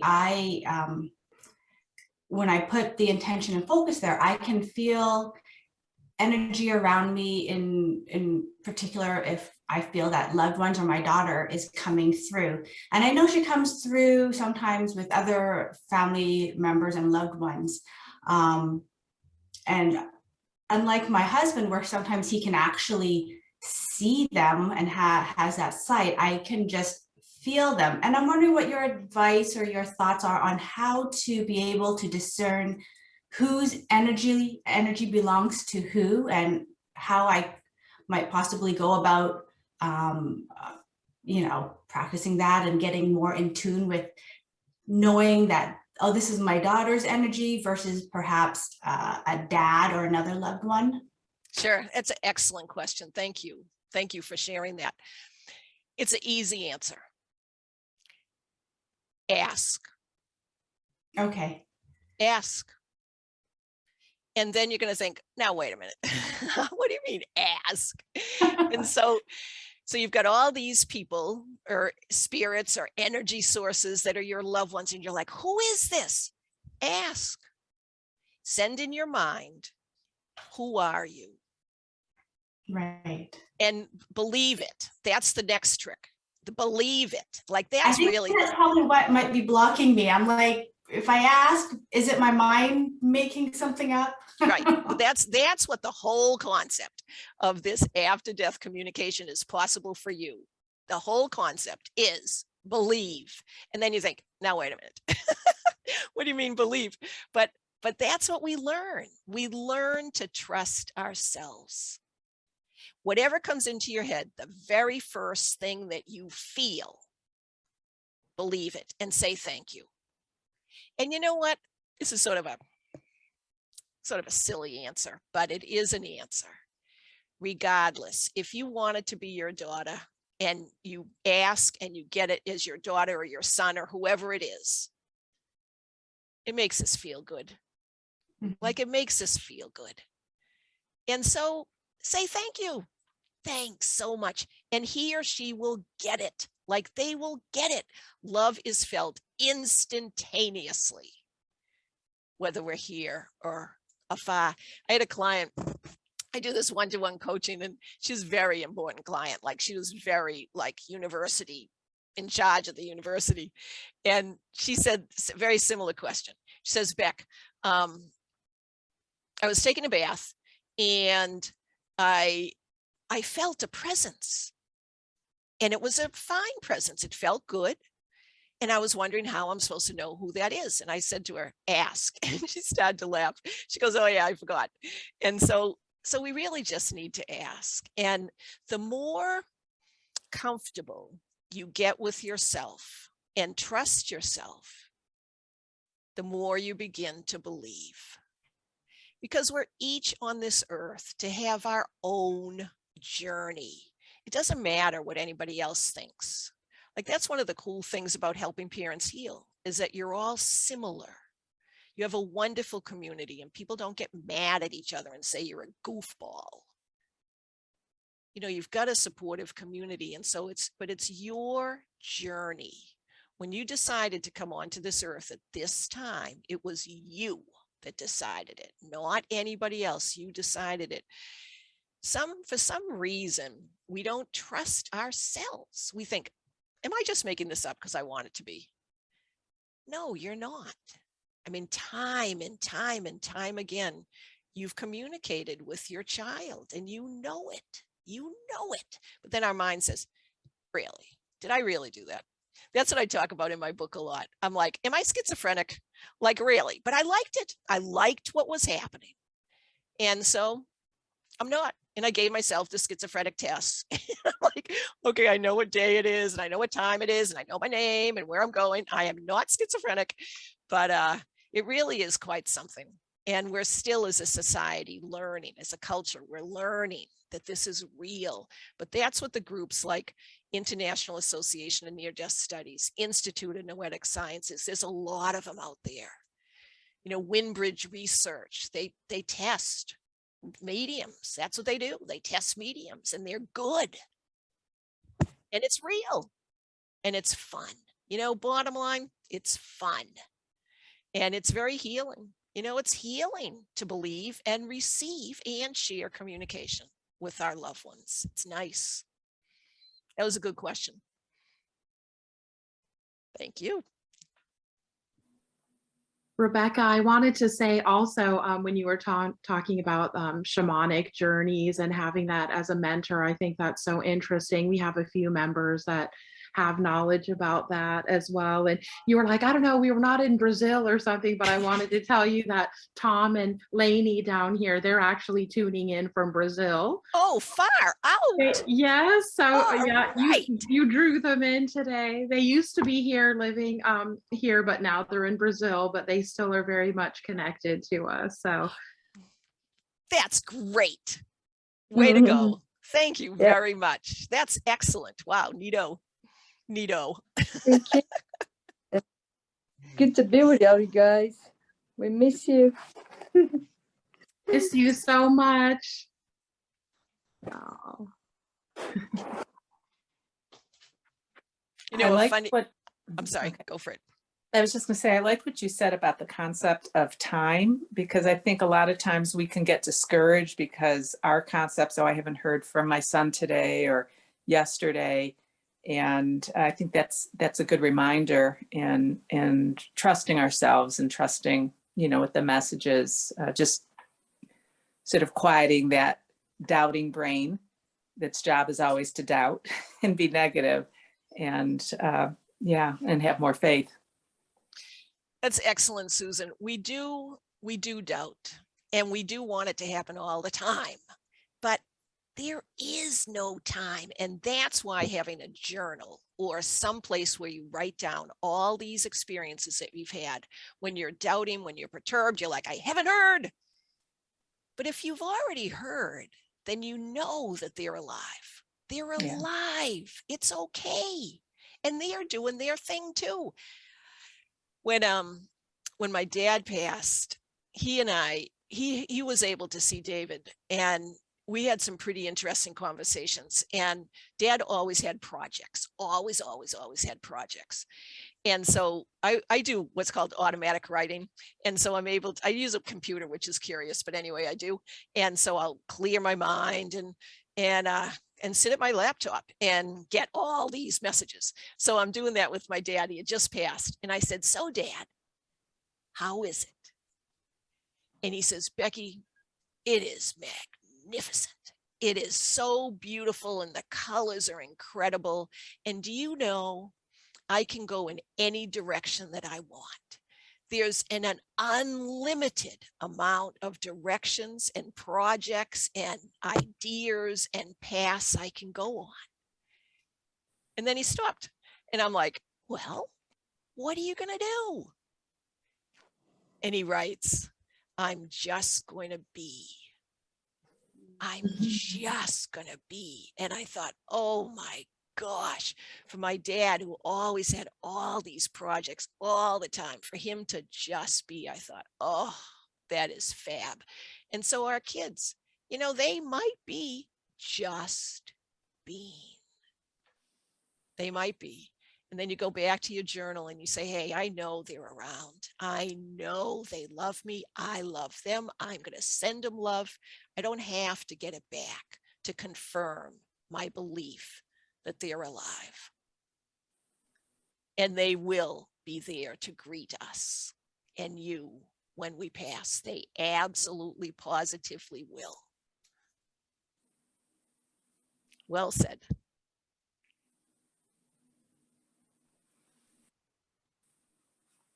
We've heard from almost everybody. Anybody else want to say anything? Or people can say some more. I just had a quick question. The meditation you led us through is different and valuable. I don't know if you have a recording of that or some way of us accessing that again to do on our own. I think this is recorded, isn't this? This whole thing's being recorded. Okay, so just find that part. Yep. Yep. And you also, I don't think I have many of my meditations publicly online.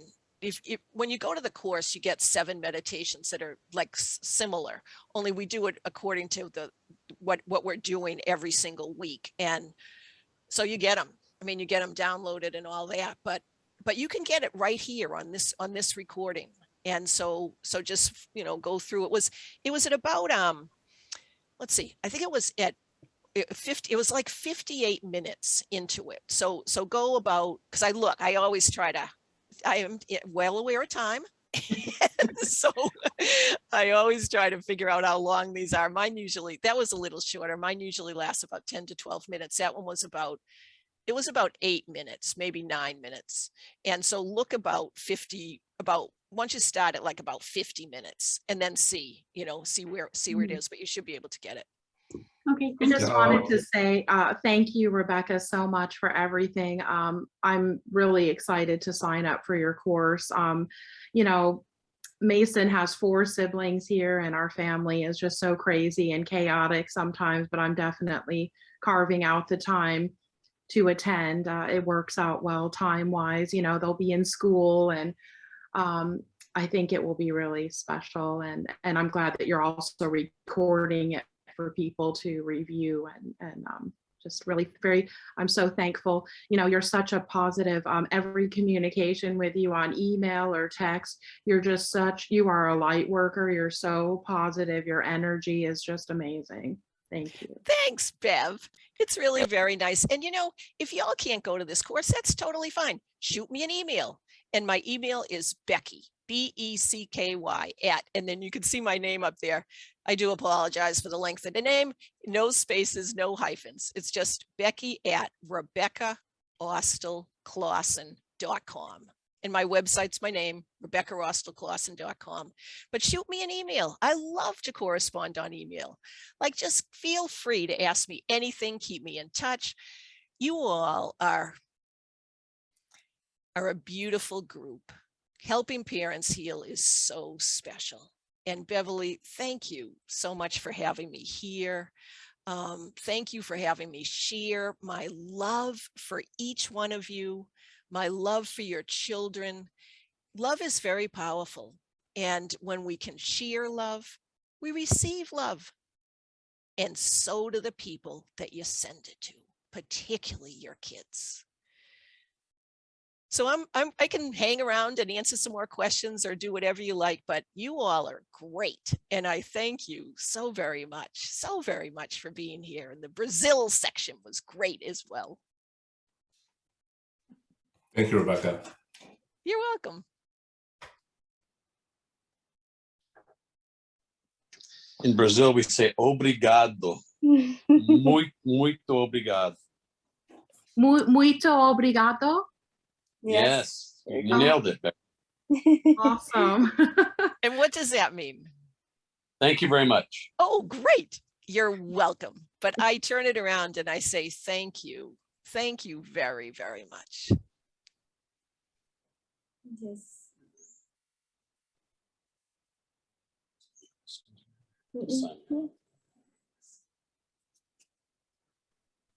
And so we can probably end the session here. And Rebecca, if you can hang on for just, like 1 or 2 minutes in case there's a question, when people start logging off. Otherwise, thank you everybody for joining today. Thank you so much, Rebecca, for Thank you. coming. Oh, to be you're with welcome. us. Thank you all. Thank you, Lots of- Rebecca. Thanks, You're welcome. Rebecca. Really Yes, appreciate it. really. Good seeing you again. Good seeing you, Michelle. Good to see you. Bye. It's great to see you. I know. Thank you so much for everyone coming, and thank Thank you. you. Special thank you, Rebecca. Oh, my pleasure. And I send my love to each and every one and to your children as well. Lots of love to Rebecca. you always Thank and forever. Thank you so Thank much. you. Thank you. You're Bye. welcome. guys. Thank you. Have a great week. Love you.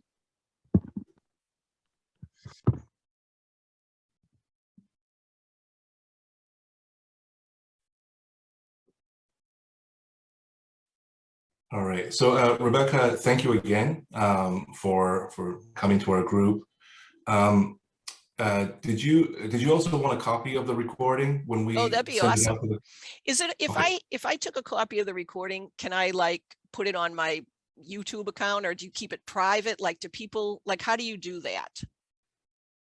I don't think that, because we read the disclaimer and there was no confidential personal information being shared today. So I think it's fairly safe to just share if you like. Because I don't have to, if like, but it would, like when that person asked or said, do you have more? I thought, I ought to like do this more. And so if it's okay, I would be glad to, promote you all. I love promoting Helping Parents Heal. Yeah, I think it would be okay. We don't normally, when it's just our members, we don't really usually record, but just as a special guest. And I know the main HPH, they put it on YouTube and everything. So I think it should be okay. Yeah, that's a good point. Yeah. If for some reason it's not, just let me know. Yeah. Okay, we will. So I have your email. It's part of the invitation. So Oh, great. when I send it out to the broader group, I'll include the link and I'll send that to you too. Thank you so much. I was so honored to be asked to speak. And Beverly, I'm so excited to have you come to this class. And it's just been a glorious, magical journey. And way to go for the adventures that you had today with the guided communication. And it's wonderful. I know that you had an amazing, visitation in your meditation, which is just truly amazing. It's awesome. I hope I'll get there. I'm like Truco. I hope I'll get there, because the few times that I've tried to do the meditation, for me, I just start, once I get into the zone, I can't visualize myself in, the beach or the park or anything like that. But when I do that, I always see color. Like once I get into the zone, when I'm surrounded by purple and kind of blue, it's just a really warm, I feel warm and I see purple, and then I know like I'm in that energy zone. So purple is the crown chakra. That is the color purple. And the crown chakra is the energetic center for communication with the afterlife. Ah, Blue is the throat chakra, and that's the energy center for communication. So oh, you got it right there, Beverly. You oh. got communication, afterlife. Oh, okay. Because I didn't know the colors, but I always see purple and I feel the warmth of that. So I just feel the energy and I see color, and that's Awesome. So instead of saying, I see color. I see color. I see color, and I see color. I feel the warmth of his energy when I get into that zone. And way to go. Like, check you out, girl. You're already right there. You're already there with the color and the communication. Yay. I've had to actually, like, I used to listen to a lot of guided meditations and try to just do meditation on my own. And what I found that works for me and helps my daughter in spirit come is that I've created a scene or a place in my mind. And there's whatever I want to create.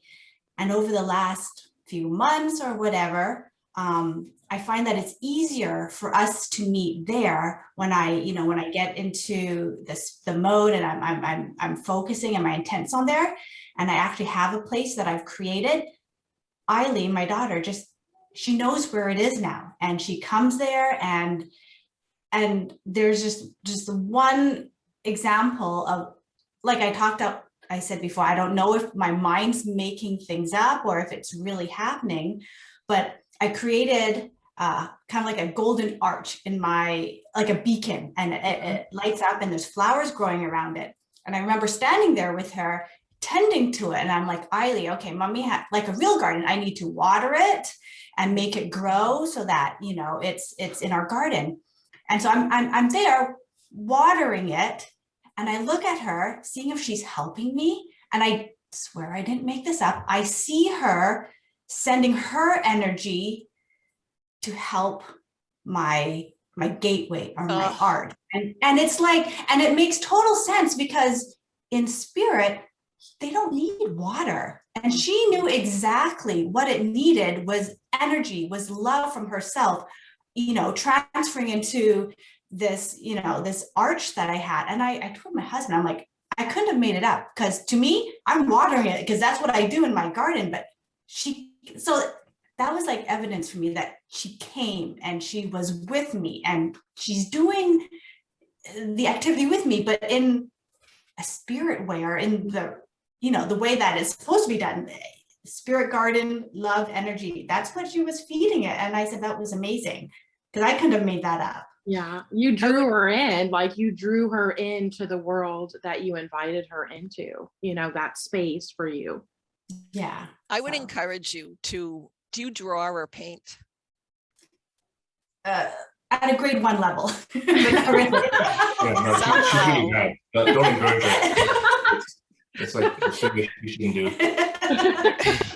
Somehow, that is such a beautiful picture.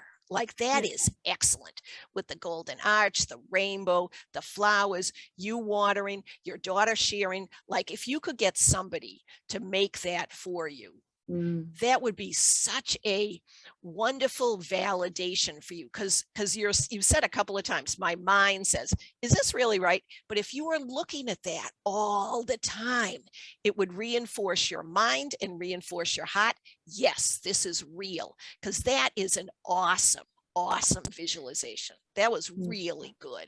So even if,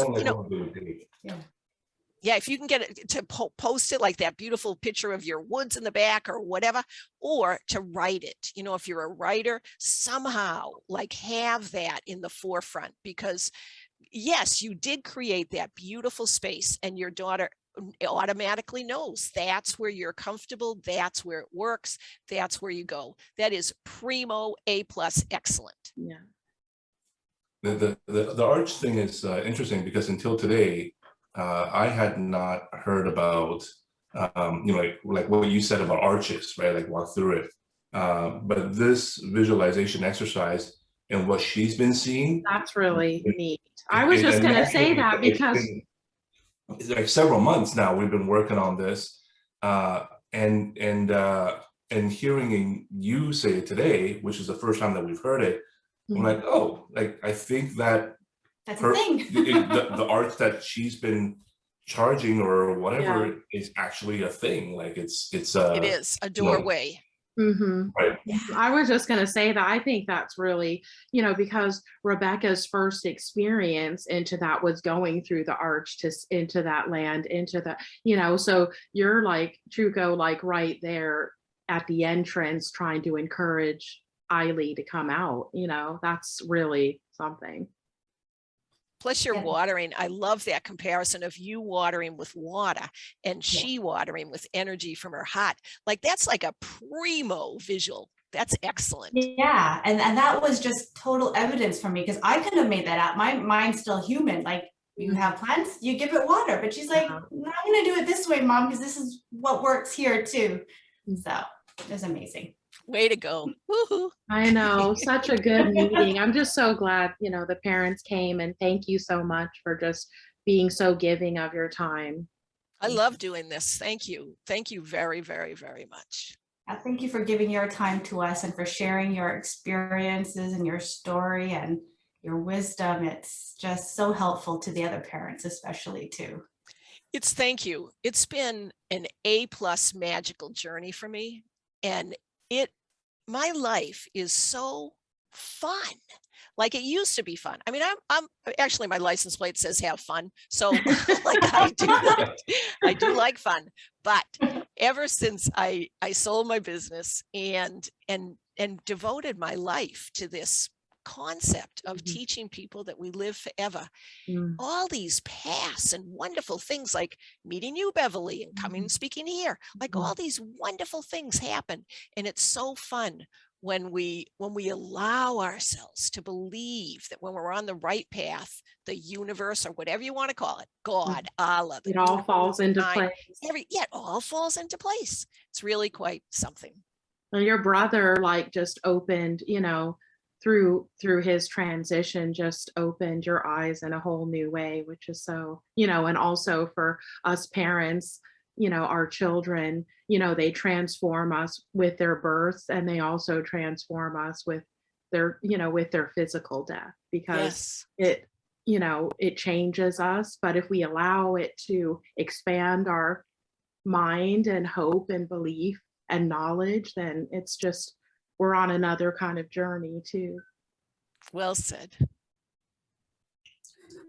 And did you, Melissa, did you have anything you wanted to say or share or anything?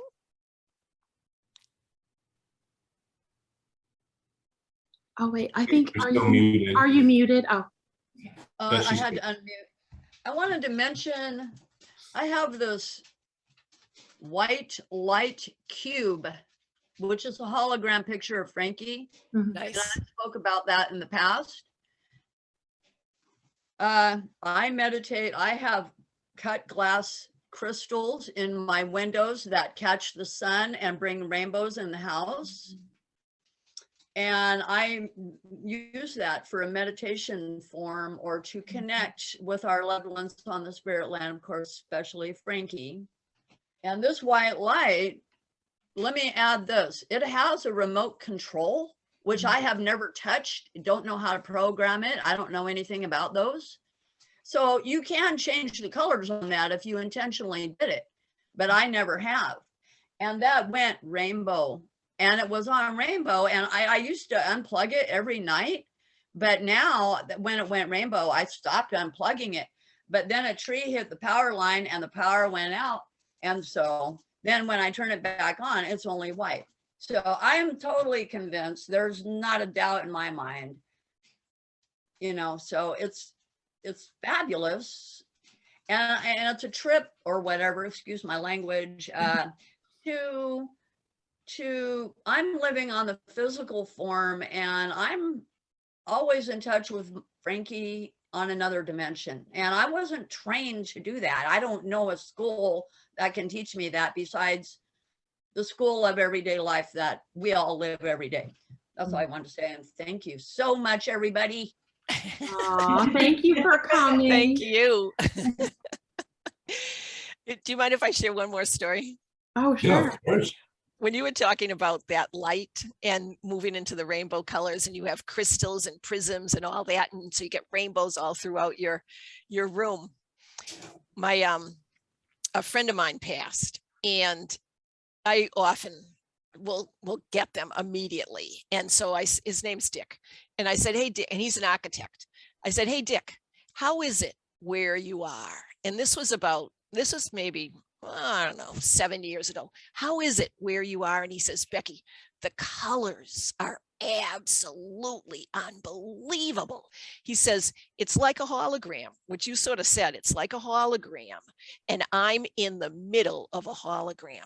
And I'm like, Dick, how can I teach this? What can I use? And he says, get prisms, get crystal prisms. And when you're teaching this in class, have people look at the prisms, because it's going to be the refracted light, REFRACTED. And I'm like, I don't even know if that's a word. I didn't say that to him, but in my mind, I'm like, refracted? I never heard of that. And so he says, you're in the refracted light. I am in the middle of this hologram. And so I have all these crystal prisms when I teach this class in real life, but I immediately looked up in the dictionary. I'm like, let me see if this is a word, refracted. And it is. And it's like a reflection. It's like it's a change, like when you have the color wave and it goes into another direction. That's the refraction. And I'm like, oh my gosh, this is like a real word. And so it's sort of like another validation that, yes, I really was talking to Dick, and he gave me this word that I had no idea, and it's correct. So when you were saying about the crystals and the prisms, yes, I actually, one of the people that took my class last year sent me a beautiful 1, 2, 3, 4, 5, 7. It has 7 crystal prisms, and I have it hanging in my office, and I have rainbows all around here, and it's totally awesome. So I definitely identify with what you just said.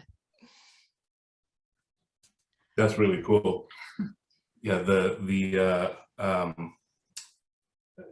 concept of learning words that you don't know, but learning them from spirit is that's really powerful. Good evidence.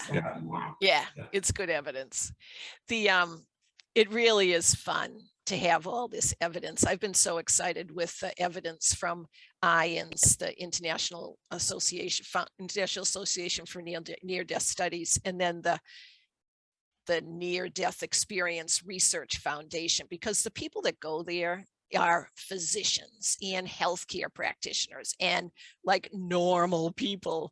And for me, I needed that. Like, I needed to know that I was not totally way out in left field, and people that are smart, and physicians, and, people that are really quite learned at this believe the same thing, which is very nice. So you all are great. I think we could talk for hours. And so thank you very, very, very much. It's been a blast, and you have such a lovely group. Thank you so very much for having me come, and thanks for having a special session. And yes, so it was much. Wonderful. Thank you. We really appreciate it. And hopefully some of our members might sign up or contact you for some, read your book or check you out. But I look forward to it. And I thank you so much for everything, your time, and you're just such a light. And I have no doubt, like Mason was, because I love the main Helping Parents Heal. There's so many resources, books, videos, and I would love, I wish I was retired, honestly, because then I could really dive into all of that, but I can't, because I'm just such a busy mom. I have work. I try to carve out time where I'm like, okay, I'm going to read this book, or I'm going to watch this show, or, listen to this, but I don't have as much time as I like. So just for me to have that opportunity to say, okay, I'm doing this, and I know it will be something good. I'm quite sure Mason made me see it. No, you do this. And I feel like, I'm just so grateful that, it worked out. And I don't know. I just think sometimes our kids, highlight certain things for us to pay attention to. They do. And keep me in touch, because you and I are going to see each other every week for the next 7 weeks. Yeah, so this is going to be a blast. Thank you. Hey, thank you all so very much. course. And Thank you so please much. give yourself big hugs Yes, of big love hugs. and cheers and yay. Thank you for a beautiful, beautiful experience. Lots of love to each So one of you. uplifting. You too. Thank you. Thank you Enjoy the very rest of much. your day. Much I love, will. everyone. Bye, Thank Have a great Melissa. weekend. Bye, Thomas. Lots of love. Bye, Rebecca. Bye. Bye-bye. Bye-bye.